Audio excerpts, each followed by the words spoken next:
হ্যাঁ বাঁধবে তো। তো দেখো বন্ধুরা গিফট কি দিয়েছে দিদি, সেই গিফট খুলতে শুরু করে দিয়েছে বাবু।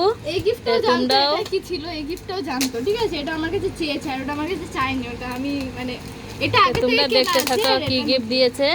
বুঝো না, তুমি বুঝো না।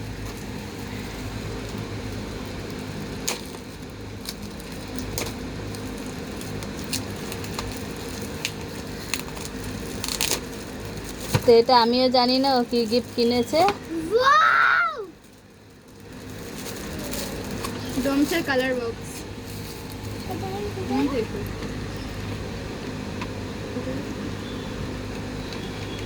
তো এটা আগের থেকে কিনে রেখে দিয়েছিল, আমরা জানি না কবে কিনেছে। কবে কিনেছিলি?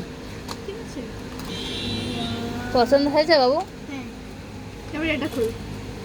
চলো। এবার এটা খুলো, পরের গিফটটা কি আছে তো দেখো। এটা ঢুকিয়ে রাখ। কি গিফট দিল দিদি তোমাকে? এটা জানি না, জানি এটা জানি। এটা আমার এটা হচ্ছে বাবুর সব থেকে ফেভারিট, কেলে। তাই তো?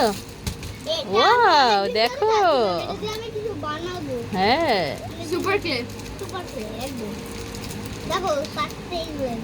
এগুলো তো হাতে গিফটগুলো কেমন হয়েছে বন্ধুরা তোমরা অবশ্যই কমেন্টে বলবে। দিদি ভাইকে গিফট আমাকে দিয়েছে এই আর ভাই দিয়েছে দিদিকে 100 টাকা। ও যেহেতু এখনো ছোট কি আর গিফট দেবে, তাই 100 টাকা দিয়েছে। ঠিক তো আছে, চলো দিয়েছে তো। গিফটগুলো কেমন লেগেছে অবশ্যই এত ছোট তোমরা ভাই তো দেয়ই না, ও তো তাও দিয়েছে। দেখি তাও।